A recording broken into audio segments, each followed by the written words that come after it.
ازيكم عاملين ايه؟ هنعمل النهارده بقى كباب حله، بس مش اي كباب حله، مش الكباب الحله المعتاد اللي باللحمه التقليدي، لا هنعمل كباب حله بالفراخ، والفراخ بعضمها كمان. دي معانا فرخه مش كبيره قوي، فرخه متوسطه، متقطعه على 8، يعني الورك على 2 والصدر على 2، مع المحافظه طبعا على الجلد وانا بقطعها. ننزل بمعلقتين كبار كده سمنه ونسيبهم يسخنوا معانا كويس قوي. انزل بقى دلوقتي بالبصل. بصوا، البصل هنا انا مقطعاه خشن، يعني مش مقطعاه مكعبات صغيره، لا مقطعاه مكعبات كبيره شويه. بصوا البصل ابتدى يدبل معايا شويه اهو. بصوا البصل غيرت لون معايا كده، خدت لون ذهبي. انزل بقى على طول بالفراخ. ناخد الفراخ بقى كده تقليبه على الوش التاني.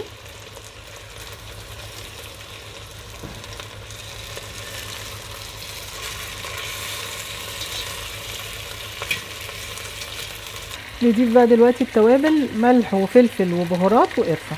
بصوا الفراخ كده اتحمرت من ناحيتين، والبصله خدت معايا لون بني. اضيف بقى دلوقتي الميه، والميه تكون مغليه.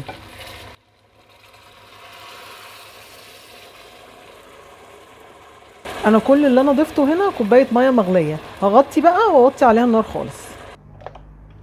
خلاص كده كباب الفراخ خلص معانا. الريحه مش قادره اوصف لكم. نفضي الصوص بقى كده كله عليهم.